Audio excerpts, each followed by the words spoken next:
Um, it's recording, and this is the part where I push this button.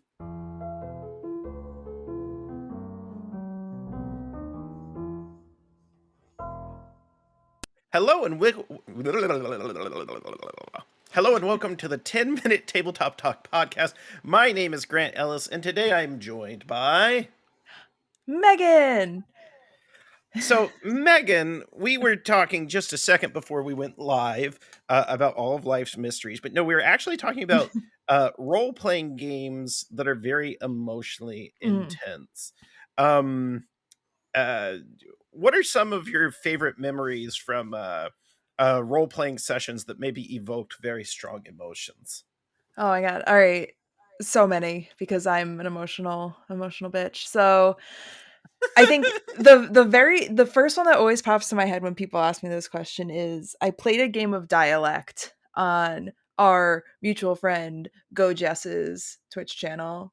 Um and it was probably the most like emotionally wrought thing I've ever done in a TTRPG. We were playing um dialect. We had the Mars colony setting, and we ended up going down the path, the everyone dies path, where when we're and the last probably like 20-30 minutes of that campaign like were the four of us just like sobbing on this stream, to the point where like one of our friends like popped into the stream and was immediately like, is everyone okay? Like we were all just, and it's on YouTube, and it's like it's just wild because that game has elicited like more emotional response in me than like a lot of things ever will, because it's such a good game. But yeah, that's like the first thing that pops to my mind is like the epiloguing out from the last act of that dialect game is just wildly sad and emotional.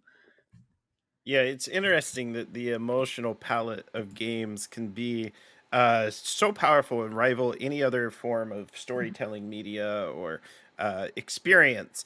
Now, you are a designer yourself. If you were to score on like a 10-point scale, uh, and I know it'll be different for the players, like if you had a goal, like for the level of intensity you wanted the players to feel emotionally, and it's okay if it's like variable, like where do you want to hit? Hmm. I Oh god, probably like a 7. Oh, Like I was feeling that. I write games like to elicit emotional response. Like that's one of the main things that I do when I write games is like I want to write things that people like will have emotional resonance in. So like everybody reacts to things differently. Like not everybody is super emotional or gets super invested, but like I still always set out with that goal to have people have an emotional response. Yeah, we're Cuz we're, we're all gonna have different. Go ahead. no, yeah, cuz like that's why I write games. That's why I play TTRPGs, and that's why I design TTRPGs, is because I want to have that emotional storytelling moment. Yeah, I'm very much the same. In one game you designed, is it Silent Garden? What's it Oh, called? the Silent Garden. Like I played that and I did a very slight variation hack of it where I played my sad, forlorn lady knight who had gone through like three different uh RPGs, and then I think the last one she was in was Silent Garden, which is she was reflecting upon her life, and like, oh, it was such like a good one, catharsis for me, and two, like it was a very good experience for that character to go through, and like the Mm. audience really liked it. So what was your inspiration for designing that game? Oh god. I mean, the main inspiration's a little obvious. I love Greek mythology. So it's a game about Medusa, and I always have been of the belief that like Medusa isn't the villain that she's drawn up to be in like so many of these like heroic epics. Like she is a victim, and I wanted to create something for her that is more reflective and paints her in a different light than she's normally painted in. So that was really, I just wanted to do something to kind of like get that out of my system where it's like, no, like she's just a victim and she's living this life that she didn't ask for. Um, and I just want her to be Speaking of happy. your, yeah, I can't remember if Lady Audrey ended up happier at the end of hers or not. I was almost, she was fun. She was fun because someone like read the aftermath of one of her games, and I got a message. They was like, "What the fuck, Lady Audrey? You killed a man and fled?" I go, "Oh yeah, she was tired of that marriage.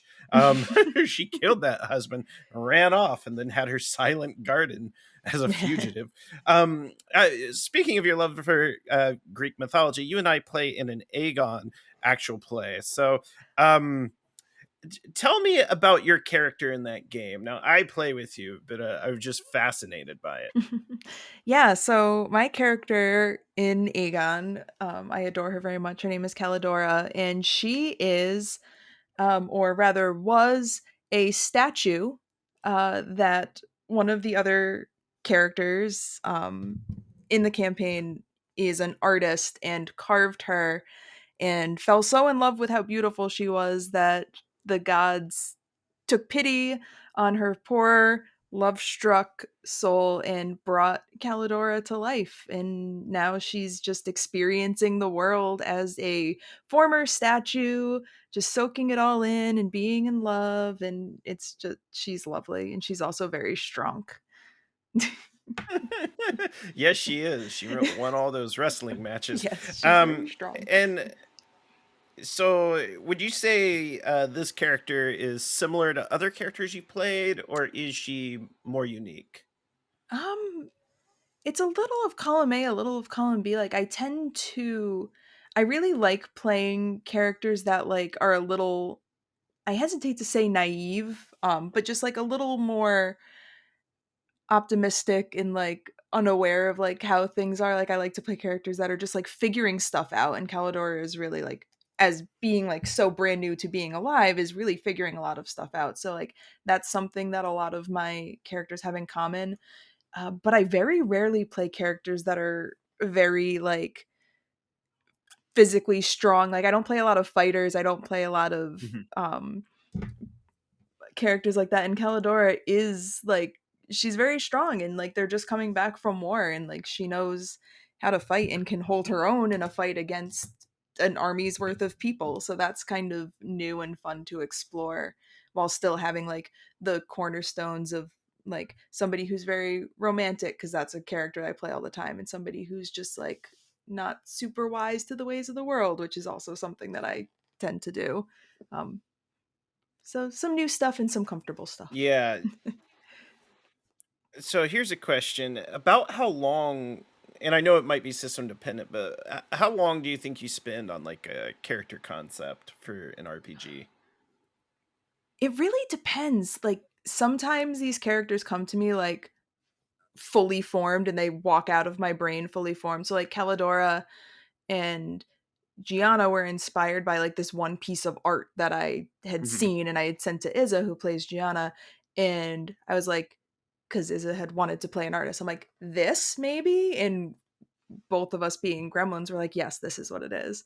So that happened pretty quickly, whereas like other characters I have, like for example the character I play in our ongoing quest stream, Nina, came to like, I spent a lot of time on her because I wasn't like fully sure of what I wanted her to be. So I spent a lot more time like really digging into who she is and like developing her over the course of the game. But sometimes it comes very quickly and sometimes it takes a little more time.